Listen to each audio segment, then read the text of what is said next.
কার্যক্রম নিষিদ্ধ আওয়ামী লীগের ঘোষিত লকডাউন কর্মসূচিকে ঘিরে রাজধানী সহ সারা দেশে সর্বোচ্চ সতর্ক অবস্থানে আইনশৃঙ্খলা বাহিনী।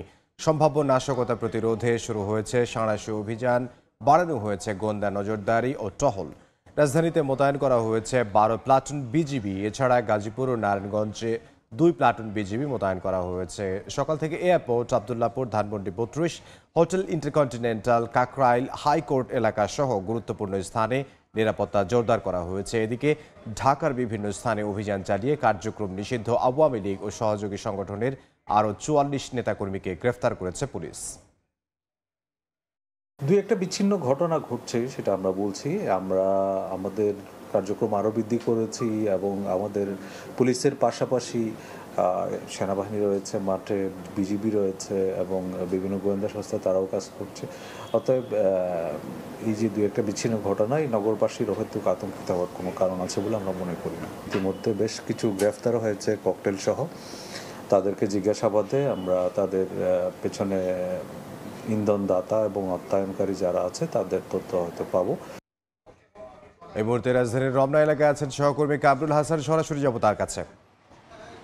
কামরুল, কার্যক্রম নিষিদ্ধ আওয়ামী লীগের ডাকা যেই আগামীকাল 13 নভেম্বরে যে লকডাউন কর্মসূচি ডেকেছে, সেই লকডাউন কর্মসূচিকে ঘিরে রাজধানীতে ব্যাপক নিরাপত্তা প্রস্তুতি জোরদার করা হয়েছে। আমরা এই মুহূর্তে অবস্থান করছি রাজধানীর ইন্টারকন্টিনেন্টালের সামনে। আপনারা নিশ্চয়ই দেখতে পাচ্ছেন এখানে বিজিবি সদস্যরা কড়া নিরাপত্তা জোরদার করেছেন। তারা এখানে অবস্থান নিয়ে রেখেছেন যে কোনো ধরনের অপ্রীতিকর পরিস্থিতি এড়াতে। আমরা বিজিবির পক্ষ থেকে যেটি জানতে পেরেছি, এখন পর্যন্ত ঢাকা শহরে 12 প্লাটুন বিজিবি মোতায়েন করা হয়েছে। এর মধ্যে বিশেষভাবে উল্লেখযোগ্য হচ্ছে রাজধানীর উত্তর Abdullapur, airport, Dhanmondi 32, science lab, Kakrail, high court সহ প্রধান উপদেষ্টার বাসভবন সহ আশেপাশের এলাকায় প্রায় 12 প্লাটুন বিজিবি সদস্য মোতায়েন করা হয়েছে। এবং তারা যেটি বলছেন যে আগামীকালকের যে লকডাউন ঘোষণা করা হয়েছে, সেই লকডাউনকে ঘিরে যে কোনো ধরনের অপ্রীতিকর পরিস্থিতি এড়াতে সর্বোচ্চ সতর্ক অবস্থানে রয়েছে বিজিবি সদস্যরা।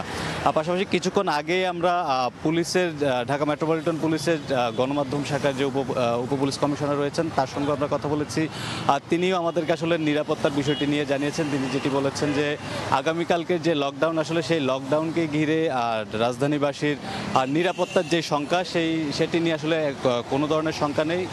মাঠে কিন্তু বিজিবির পাশাপাশি পুলিশ, র্যাব এবং অন্যান্য যে আইনশৃঙ্খলা রক্ষাকারী বাহিনী এবং পাশাপাশি গোয়েন্দা সংস্থার যে সদস্যরা রয়েছেন তারাও কিন্তু এই রাজধানী ঘিরে নিরাপত্তা জোরদার করেছেন এবং তারা তৎপর রয়েছেন যে কোনো ধরনের নাশকতা যাতে তারা ঠেকাতে পারেন। এবং পাশাপাশি পুলিশের উপপুলিশ কমিশনার যেটি বলেছেন যে এখন পর্যন্ত প্রায় 44 জন, গত 24 ঘন্টায় 44 জনকে গ্রেফতার করা হয়েছে। তারা বিভিন্ন ধরনের নাশকতামূলক কার্যক্রমের চেষ্টা চালাচ্ছিলেন, এমনটাই আসলে পুলিশের পক্ষ থেকে বলা হয়েছে। এবং সেটি জোরদার রেখেই আসলে তারা যে সার্বিক যে নিরাপত্তার যে বিষয়টি, সেটি মাথায় রেখে কাজ করে যাচ্ছেন। তো এই ছিল আমার কাছে এখনকার মতো সবশেষ তথ্য।